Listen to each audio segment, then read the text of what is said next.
Bem-vindos de volta, alunos da primeira série do ensino médio, professores, coordenadores, quem estiver aí assistindo a nossa aula, é sempre um prazer ter vocês por aqui. Hoje estou aqui com a Jennifer para mais uma aula de Sociologia, onde iremos falar sobre a nossa construção da identidade, né? Exatamente. Boa tarde, pessoal, alunos, professores, gestores, pais que estiverem nos assistindo. Nós estamos retomando aqui as nossas discussões sobre a construção identitária, e é extremamente importante lembrarmos que um dos princípios que nós estamos desenvolvendo aqui nessas aulas de sociologia é esse processo de estranhamento e desnaturalização. Mas lembrando, né, que aquilo tudo que nós discutimos é familiar, porque está dentro do nosso cotidiano.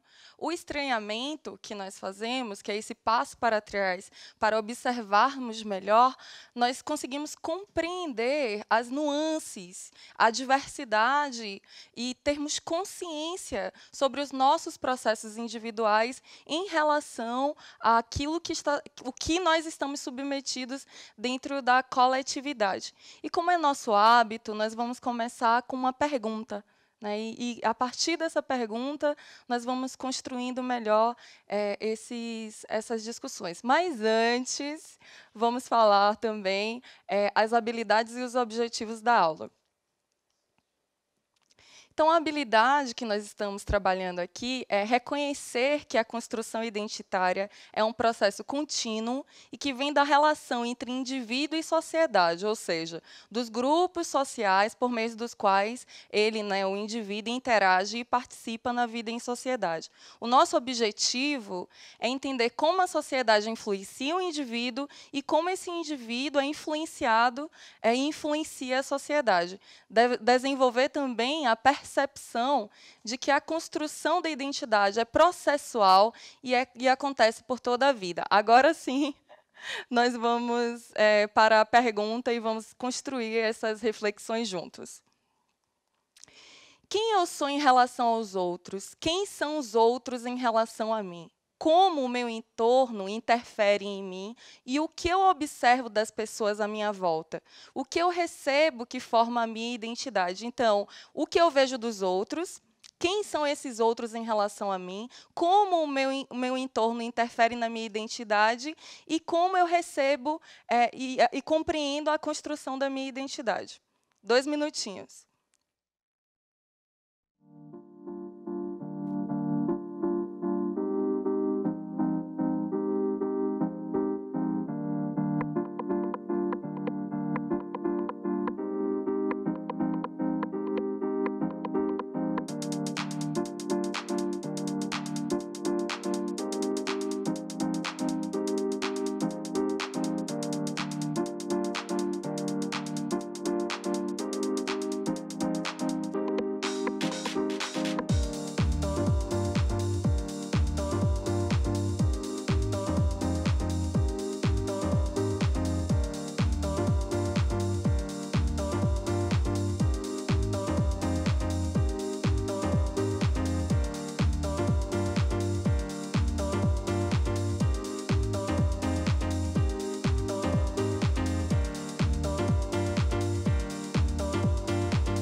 Gente, ó, muito obrigada pela participação de vocês. Estou lendo aqui os comentários. Então, ó, colocaram que por exemplo, ele é o único e ele percebe que existem várias outras pessoas únicas ao redor dele, né? Outro aluno falou que a identidade dele são sentimentos, né? Falou que a identidade pode ser também a personalidade. A Yulia falou que é uma identidade, o seu pensamento, né, que podem ser coisas boas e ruins, e a sua maneira de pensar. Maravilha, gente. Obrigada pela participação. É sempre muito importante, porque a forma em que nós nos percebemos, né? A identidade da gente é o resultado da relação entre um indivíduo e as suas relações sociais. Na aula passada, nós falamos sobre a importância da socialização, de todos os nossos aprendizados, das instituições sociais, a nossa participação na escola, na família, entre os nossos grupos de amigos, e como todas essas experiências compõem um mosaico, né? Um grande quebra-cabeça que nos ajuda a fazer escolhas e nos ajuda a entender quem nós somos e como nós vamos transmitir uma mensagem sobre a nossa identidade. Então, explicando, né, falando com algumas pessoas, né, sobre essa questão da identidade, por exemplo, minha mãe, ela diz assim: Jennifer, você mudou muito. Né? Você era uma criança tímida e, aos poucos, ao participar de alguns grupos, como a igreja, você foi construindo uma relação e se transformando. Essa timidez, ela ficou no passado e você adquiriu uma capacidade de se comunicar. Então, na infância, na pré-adolescência, ao chegar à adolescência, esses hábitos, essa maneira de me expressar, ela foi mudando também. Outras formas de percebermos são os nossos gostos musicais. Né? Então, na infância, por exemplo, eu escutava, por causa da minha família, determinados ritmos e, ao longo do tempo, eu fui fazendo outras escolhas. Minha mãe escutava muito Leandro e Leonardo, eu sei todo o CD da Tempestade. Né? E aos poucos eu fui escutando Legião Urbana, Titãs, outras experiências musicais que foram me compondo. E hoje, por exemplo, faz parte, eu não escuto tanto essas bandas, essas músicas, mas eu gosto muito de forró, que faz parte da minha identidade. A Fabiana tem outras experiências com a infância e com a adolescência, né, Fabi? Porque não necessariamente tudo que a gente tem vai só se desenvolver durante o tempo. Às vezes tem algumas coisas que você aprende ali na infância, né, na adolescência, que você também pode manter. Por exemplo, né, minha mãe também era muito fã de Leonardo, né, até hoje ela é mega fã do Leonardo. Mas, por exemplo, minha mãe sempre gostou de rock.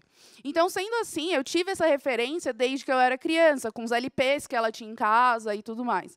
Só que, obviamente, o meu gosto musical foi se atualizando, foi se modificando durante um tempo, mesmo que eu ainda, né, carregue essa herança da minha infância. Então, o meu cabelo, piercing, coisas do tipo, não são coisas que minha mãe tem ou que ela incentivava quando eu era criança, mas isso foi algo que eu descobri, né, e que eu gostei e peguei para mim quando eu já estava mais velha. Mas, por exemplo, as minhas inspirações musicais ali, a maioria delas vem ali da minha infância, de quando eu era criança, né? E minha mãe ouvia esse tipo de música tranquilamente na casa enquanto limpava a casa. É interessante vocês contarem um pouco para a gente essa relação também. Quais são as referências musicais? Vai contando que a Fabi, daqui a pouco, ela vai falar aqui com a gente, né, sobre quais são esses referenciais da arte e da música, principalmente, que constitui tanto a nossa identidade, que nos ajuda a nos percebermos. Né? Antes do próximo slide, por favor, você pode colocar a habilidade de novo, que alguns professores não conseguiram ver. Aí só colocar, você volta ali no slide da habilidade, sim, que aí a gente coloca aí para vocês de novo as habilidades, que eu vi que tem alguns professores que estão pedindo. Nós estamos desenvolvendo, né, fazendo o fechamento dessa habilidade que é a relação da construção da identidade ao longo do tempo. Né? Então, a identidade é uma construção social, né, resultado dessa relação que o indivíduo tem em todos os espaços e grupos que ele faz parte. Então, pensar que essa identidade é contínua é extremamente importante para nos percebermos e criarmos uma construção e uma compreensão e uma maior autonomia sobre as nossas escolhas, porque parte da nossa identidade vem da nossa relação com os nossos grupos sociais e parte vem das nossas escolhas e gostos que são pessoais. Então, nesse próximo slide que eu estou passando aqui para vocês, existe essa discussão, né, que nós só existimos enquanto seres sociais, que ao longo de toda a nossa vida, da infância, da adolescência, da vida adulta, e nós enquanto idosos, né, nós estamos nos construindo continuamente a partir dessas relações sociais. E que essas relações sociais elas são fundamentais para a construção da nossa identidade. Então, nós, enquanto indivíduos, em relação com os nossos diferentes grupos sociais, vamos formando uma bagagem, essa bagagem de experiências, de escolhas, de práticas sociais, como a escola, como a família, como os amigos, como os grupos musicais, que nós adotamos e escolhemos como referenciais que nos ajudam a nos percebermos enquanto indivíduos dentro de uma complexidade cultural. E sempre que nós estamos falando em coletividade, nós estamos falando em cultura. E essa cultura ela é muito diversa. Essa diversidade ela se expressa, como nós falamos, no lugar que nós vivemos, se é no centro, se é nos centros urbanos, se é na zona rural, o trabalho que nós fazemos, se somos professores, se somos produtores, se somos cineastas, se trabalhamos com gastronomia, e tudo isso vai caracterizando escolhas que dizem respeito à nossa identidade.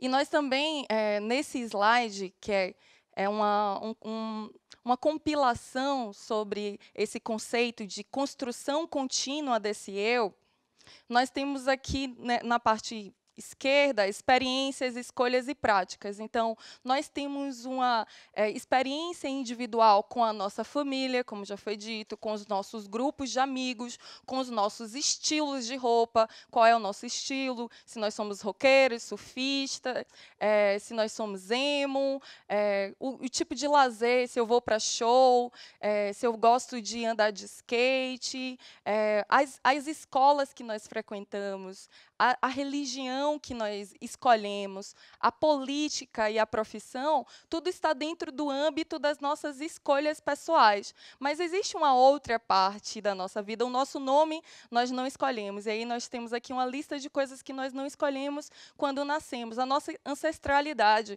se nós temos uma ancestralidade europeia, indígena ou africana. E aí, para o Stuart Hall, que pensou a identidade, ele disse: a identidade contém tanto aquilo que nós escolhemos, como aquilo que nós não escolhemos. Por exemplo, nós não controlamos a experiência de termos nascido negros. E essa experiência étnica, que não foi escolhida por nós, ela vai reverberar e vai ser vivenciada a partir de uma série de fatores culturais, de exclusões ou de inclusões que fazem parte da nossa vida. E isso é muito importante. Então, essa relação, essa compreensão de que a identidade tem elementos que nós escolhemos e tem fatores que nós não escolhemos. Nós não escolhemos, por exemplo, o nosso sexo biológico, mas a partir do nosso desenvolvimento, da nossa compreensão, é possível que isso mude, né? É possível que que nós possamos ter outras escolhas sobre a nossa identidade sexual, por exemplo, não é, Fabi? Exatamente, né? A gente tem que pensar que essas coisas que a gente não escolhe não significa que elas são eternas, né? Que algumas dessas coisas você não vai mudar, adaptar, conhecer outras opções ao longo da sua vida. Mas justamente essas coisas são imutáveis, que estão ali, né? Que a gente não escolhe, também vão transformar a nossa identidade e quem a gente é. Então, por exemplo, se você nasce, por exemplo, negro, você vai sofrer preconceitos e outras coisas que uma pessoa branca provavelmente não vai.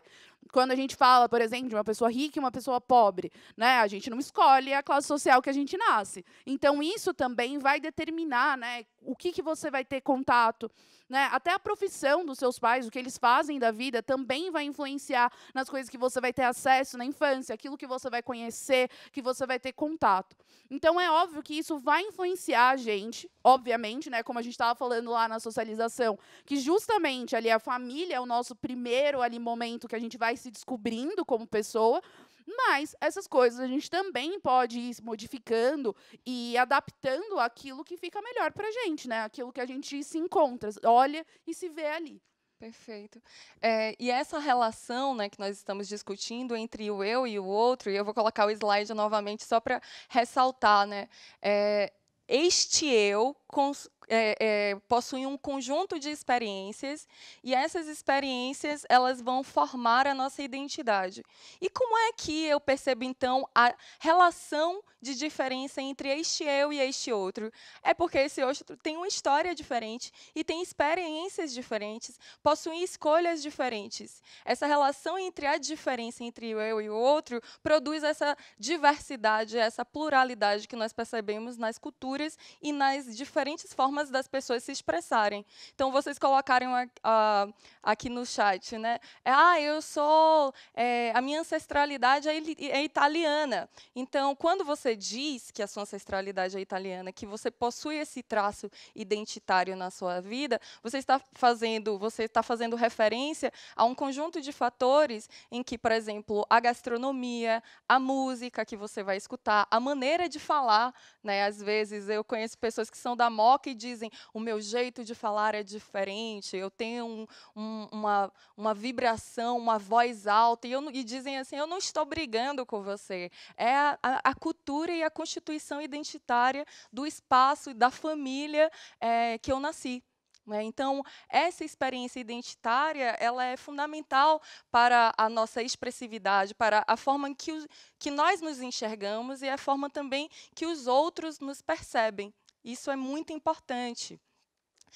Outra coisa importante em relação a essas questões que nós estamos discutindo sobre identidade é que tem um sociólogo muito importante, o Peter Berger, e ele vai falar que nós podemos pensar as questões da identidade a partir de uma metáfora, de uma comparação com o teatro.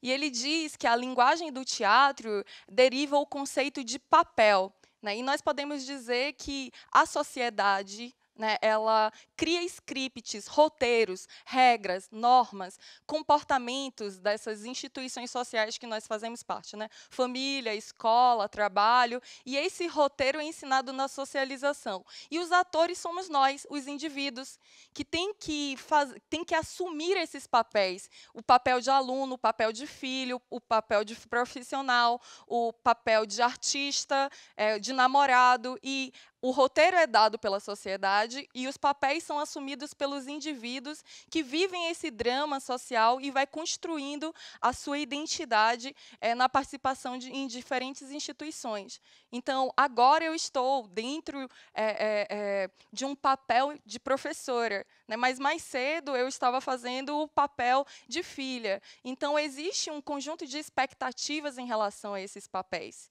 E nós podemos atuar melhor ou pior, a depender do contexto, do cenário que nós estamos inseridos. Até mesmo porque nós não nascemos sabendo. Então, nós aprendemos a ser alunos desde pequenos, né, na nossa socialização primária. Nós aprendemos a nossa profissão, seja em cursos técnicos ou a própria experiência, ou indo para a universidade. E essas experiências elas vão nos ajudar a criar características que são próprias da nossa expressividade enquanto indivíduo. Mas tem um elemento aí que é extremamente importante, que é percebermos que esses traços identitários, por exemplo, o gosto, continuando com a música, né? Existe um conjunto de estilos musicais, que daqui a pouco eu vou até perguntar para vocês quais são os estilos que representam melhor a sua identidade, quais são os estilos, os múltiplos estilos, e esses estilos musicais, eles estão oferecidos como em um cardápio. Né? Então, nós temos rock, samba, pagode, axé, jazz, e esses estilos são oferecidos através da cultura, e nós fazemos uma escolha. Mas, além dessa escolha, nós também somos construtores, produtores de cultura. E essa produção de cultura, né, quando, por exemplo, o hip hop surge, quando o rock surge, esses estilos musicais, que são expressividades de uma cultura, eles foram criados por quem? Eles nasceram naturalmente? Não, eles são produtos de construções humanas, históricas. Então, nós estamos sempre como personagens, né? E, ao mesmo tempo, como autores da nossa identidade e dos nossos gostos. Né? É extremamente perceber que essa relação, mais uma vez, nós somos seres criativos, e tudo que existe na sociedade é construção histórica, é construção social, e ela nasce da interação dos indivíduos dentro da sociedade, e ela acaba por ser expressa para um grande grupo de pessoas. No início da aula, eu estava conversando sobre a língua dos sinais, né, sobre Libras, e nós percebemos o quanto que essa linguagem ela tem a potencialidade de uma pessoa, de um indivíduo, a partir de códigos culturais, ser porta-voz, né, de toda uma identidade cultural de um grupo. Nós estamos em interação, estamos interagindo, estamos constituindo algo comum, que é a cultura, e é parte dessa nossa identidade diversa. Né? Então, essas nossas trajetórias, essas nossas bagagens são fundamentais para a construção da nossa identidade. E agora eu vou fazer uma pergunta para vocês, que é a seguinte. No período que vai do dia em que vocês nasceram até o dia de hoje, alguma coisa mudou na vida de vocês? O que vocês poderiam dar alguns exemplos, né, sobre mudanças que mudam a sua construção identitária? Alguém aqui já se mudou de casa? Já se mudou de escola? Já passou de uma cidade para outra? Já passou a frequentar outra religião, a torcer para outro time, a conhecer novas pessoas, a fazer viagens que influenciam a sua constituição identitária, porque a nossa identidade é construída, e é construída a partir das nossas experiências. Quais experiências vocês viveram que possibilita que vocês percebam que a nossa identidade está em constante construção, mudança, transformação e ampliação? Vou dar 1 minuto para vocês responderem essa pergunta.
Gente, é sempre um prazer ver a resposta de vocês. Eu fico muito feliz quando vocês interagem. Só respondendo uma pergunta anterior, a gente não vai ter férias semana que vem. Eu não sei aonde vocês viram esse negócio das férias. Semana que vem a gente tem aula normal, né, Jennifer? Sim, nós semana temos que aula... vem, pra gente, é aula normal. Então, não tem férias semana que vem. Semana que vem é aula normal, né? Para quem estava perguntando aqui no chat. Agora, respondendo as perguntas. Então, vamos lá. A Anaísa falou que ela mudou, sim, né? O Luiz Gustavo falou que ele cresceu. A Samantha falou que teve mudança no gosto musical. O Guilherme falou que o comportamento dele mudou. O Leonardo falou que sim, que melhorou a tolerância dele com pessoas ignorantes, né? Aí teve alguns alunos que falaram que mudaram de casa, perderam alguém na família ou na vida deles, que tem a questão da religião, que alguns, né, trocaram de religião, alguns falaram que viajaram, mudaram de escola, entre outras coisas. Muito bom, gente. Obrigada mesmo. É exatamente isso, né? Nós estamos aqui juntos pensando como esses conceitos sociológicos, como a sociologia, ela ajuda a gente a pensar a nossa vida, a pensar aquilo que está no nosso cotidiano, os grupos que nós fazemos parte, as instituições que nós estamos submetidos e como tudo isso nos ajuda a ter um olhar mais crítico para a realidade, né? Quando vocês falam que vocês mudaram de escola, que vocês mudaram de bairro e começaram a frequentar novos espaços e ter novas experiências, e isso influencia a nossa identidade. Por exemplo, hoje nós estamos desde o início do ano, com a pandemia, nós estamos experimentando novas realidades e construindo a nossa identidade a partir das máscaras que nós usamos, né? Que existem várias possibilidades e o nosso estilo, a forma que nós nos vestimos, tem uma série de significados em relação à identidade que nós estamos construindo. Nós temos muitas tribos urbanas, e essas tribos nada mais, nada menos do que o conjunto de pessoas que nós temos afinidades, que compartilhamos gostos musicais, estilos, formas de se vestir, e essas formas de vestir, essa forma do gosto musical nos coloca juntos, né, compartilhando uma semelhança e que nos ajuda a nos diferenciarmos de outros grupos. E essa é a mágica da identidade. Eu só existo em relação à diferença do outro. E se essa relação entre eu e o outro evidencia uma pluralidade, uma diversidade, uma diferença que diz respeito à nossa história, fica muito evidente que a pluralidade é aquilo que existe de mais comum. Mas por que nós sofremos tantos preconceitos por causa das nossas diferenças? Porque existem preconceitos com gostos musicais, com escolhas religiosas, com aspectos políticos. Então, nós vamos pegar esse exemplo da música, que ele é menos polêmico, mas os conflitos gerados pela diferença existem em vários níveis, né, Fabi? Nós temos muitos os casos como em relação ao rock e as diferentes vertentes, né? A gente quando a gente pensa em estilos, né, a gente acaba entrando naquele estereótipo, né, que essa pessoa só gosta disso, só faz isso e tudo mais. Só que os estilos e essas tribos urbanas, né, que a gente fala, esses subgrupos, eles têm as suas próprias divisões dentro deles, né? A gente estava até conversando, né, com o pessoal aqui da Libras, que faz aí ajuda com a gente, e a gente também sabe que, por exemplo, em Libras, eles também, os grupos, têm as suas próprias gírias, têm ali a sua própria maneira de se comunicar, que vai além da linguagem de sinais, né, que é algo bem mais do grupo. Quando a gente fala do rock, né, eu acho que é mais fácil eu explicar de algo que eu tenho um conhecimento um pouquinho maior do que alguns outros estilos, mas a gente também tem isso. Então, por exemplo, você pega um white metal, que é um metal voltado para gospel, né, que é voltado ali para o público cristão, e você tem ali um nicho que vai atender a esse tipo de público, né? A gente tem, por exemplo, aqui no Brasil, o Oficina G3, que é uma banda que toca metal, mas é gospel, a ideia é essa. Então, você tem ali o punk, que vai ser um movimento ali que vai o punk e o hardcore, que vai trazer ali discussões sociais, falando sobre políticas, sobre mudanças na sociedade, né? Você teve ali o emo, que apareceu alguns anos atrás, que vai falar mais sobre sentimentos e tal. O hard rock, que vai falar sobre viver a vida, aproveitar todos os dias como se fosse seu último e tudo mais.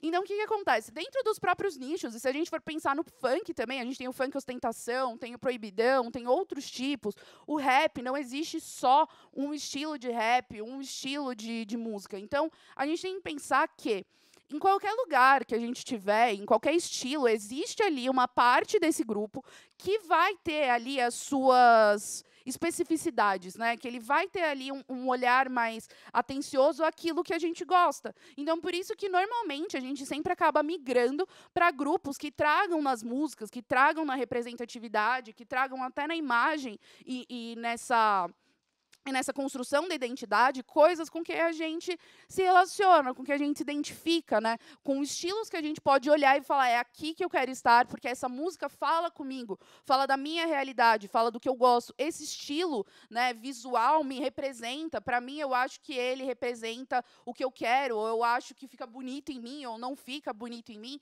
Então, isso são coisas que a gente vai construindo ao longo dos anos, e às vezes você pode ter, vamos dizer assim, na adolescência estar num grupo específico e ao longo dos anos você vai migrando e tudo mais.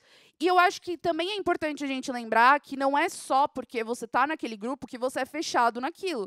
Como eu falei, eu tenho a minha preferência pelo rock, enfim, pelos estilos lá que eu gosto, mas isso não significa que Leonardo não seja uma alegria na minha vida, que Lady Gaga não seja a rainha.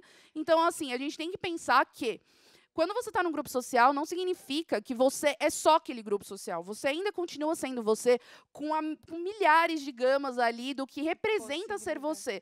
Mas a gente sempre tem alguma coisa, algum grupo, algum estilo que a gente vai olhar, se identificar e pegar certos aspectos desse grupo, né, visuais para que a gente também crie a nossa própria identidade. Isso não precisa ser uma cópia, né? Você se veste todo mundo igualzinho, padrão, tipo Minions, assim. A gente vai adaptando as coisas que a gente gosta para formar, né, a nossa própria identidade. E por isso que a identidade ela está relacionada àquilo que nós escolhemos e a maneira em que nós somos vistos pelos outros. Né? E essa maneira de que nós somos vistos nem sempre corresponde com aquilo que nós percebemos de nós mesmos. Eu estava lendo uma pesquisa sobre as patricinhas. Né? E as patricinhas, eu não sei se ainda é comum alguém chamar outro de patricinha, mas na época que eu era adolescente, tinha os patricinhos, tinha os playboys, as patricinhas, os hippies, os roqueiros, né? E os surfistas. Né? E esses grupos eles tinham um determinado valor. A patricinha, por exemplo, ela era rotulada de fútil. Mas essa ideia de que rotular todo um grupo de futilidade sem conhecer se caracteriza como um preconceito. Né? E dentro dessa construção da identidade, dentro desses aspectos, por exemplo, que são elementos identitários, como a nossa etnia, o nosso cabelo, o nosso sotaque, a nossa origem, existem muitos momentos da nossa vida, e principalmente na escola, que surge o bullying, né? Que é essa estrutura de preconceitos e de violências e de humilhações a partir de um aspecto identitário de uma determinada pessoa. E essa pesquisa da Cláudia da Silva, que eu estava lendo, ela fez um conjunto de entrevistas com meninas e que outros atribuíam a elas o papel de patricinha, mas apenas 9% do conjunto de pessoas entrevistadas se percebiam como tal. Isso quer dizer que a identidade, a maneira que os outros veem, necessariamente não diz respeito como eu me percebo. Né? E isso pode ser violento.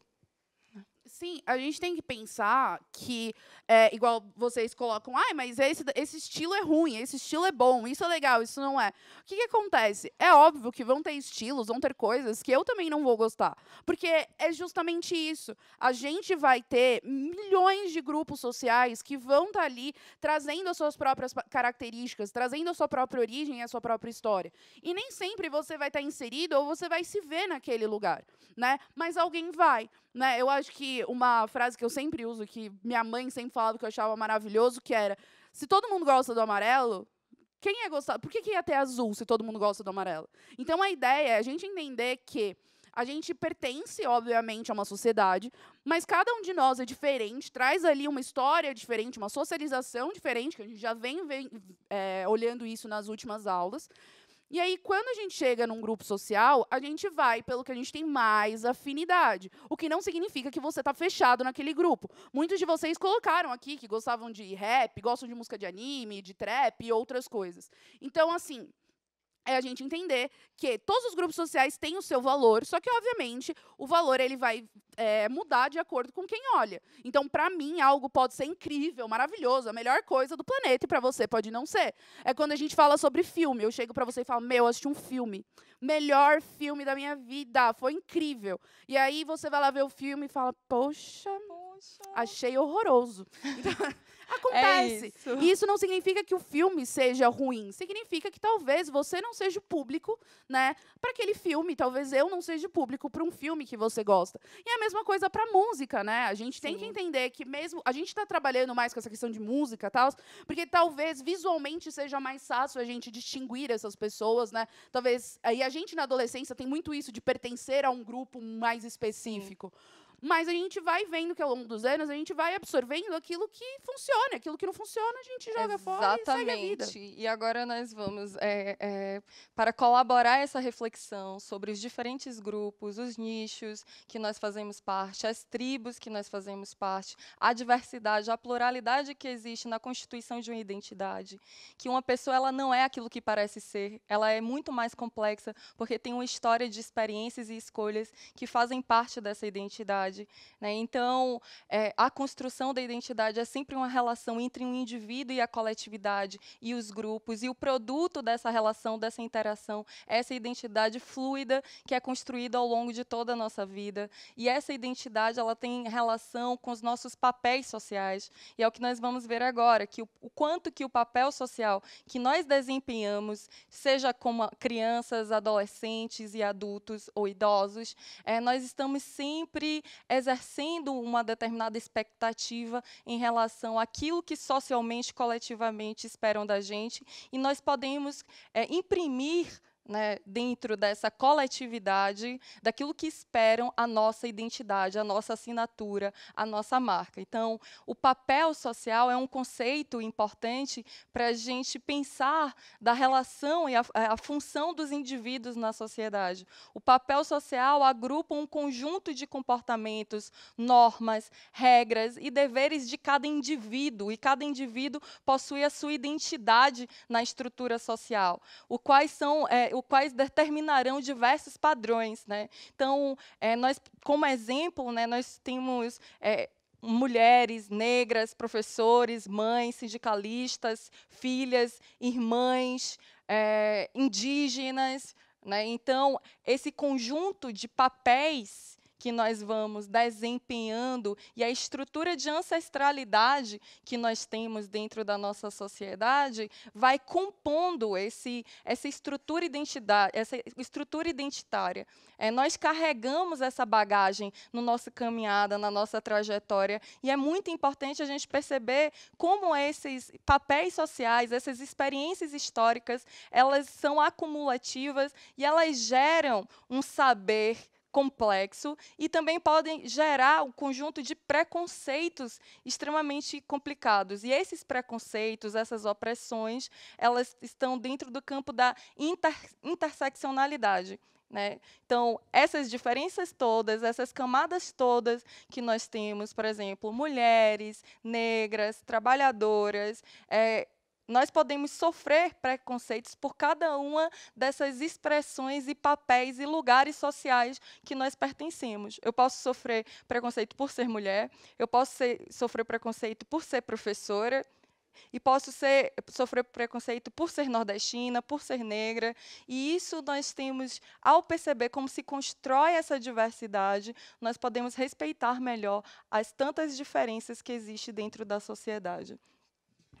E a gente tem que entender que alguns desses papéis sociais, eles também são atribuídos, né?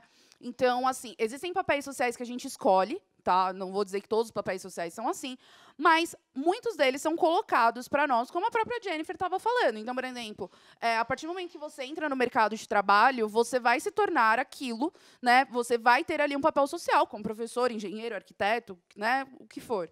Mas alguns papéis sociais a gente cria. Por exemplo, se você não quiser ser uma mãe, você não precisa ser mãe ou ser pai e assumir esse papel social. Isso já é, por exemplo, algo mais optativo, vamos dizer assim, né?